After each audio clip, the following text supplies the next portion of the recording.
Hi, in this book discussion, we will be discussing the book Soul by Patricia McCormick. In this book, there's a girl named Lakshmi, and she comes from a poor place, which is Nepal, India. And she lives with her stepfather, mother, and baby brother. Her life is totally different than a 13-year-old living in America. Where Lakshmi lives, women are treated very poorly and almost as property, while the men are the ideal. Additionally to their culture, they pray to gods and goddesses, which also ties into their religion. Her stepfather sells her into prostitution to a place called Happiness House. This place holds nothing but terrors for the woman and is controlled by a cold-hearted woman named Mumtaz. Girls are there to pay off their parents' debt from the time they were traded in. And so the big question is, does she find hope and a way out of this?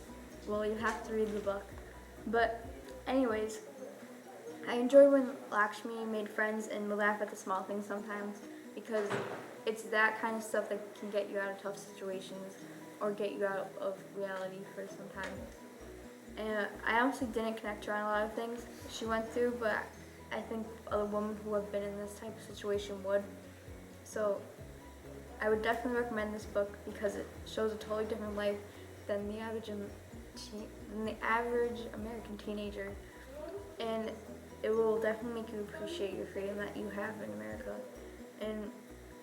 But unfortunately, this does actually happen to women. So this book will really make you open your eyes and see the world at a different perspective. Julia? Okay, so I agree with Shaylin in saying that throughout the entire process of being sold for prostitution, Lakshmi kept her head up high and stayed positive and stayed hopeful.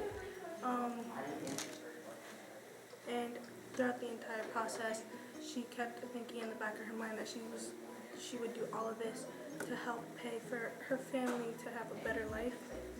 And I personally don't connect to most of the story, but I do connect with how she stays positive.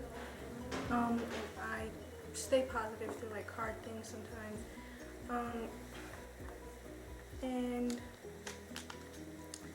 I would recommend this book to a friend because I believe it's very empowering, and even if some people aren't able to connect and touch base with Lakshmi,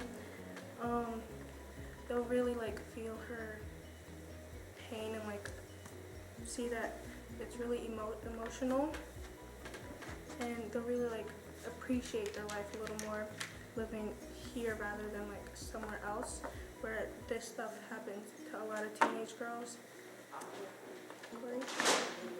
Okay, so I agree with Julia. I liked when she was determined. I liked how she knew that what was happening was wrong, and she still did it just because she wanted to help out her family. And she knew that since she and her family were poor, that this money was going to be helpful, very helpful, could even keep them alive for a little bit longer because of the problems that they were having. Now, what connected with me was the lifestyle that they had to live in, how they were very poor. They had to ration their food, they wouldn't even eat some days because they needed to feed the baby because it was young, so it needed more to survive. The way that anything like a little drop of rain or one rain day could be life or death of them.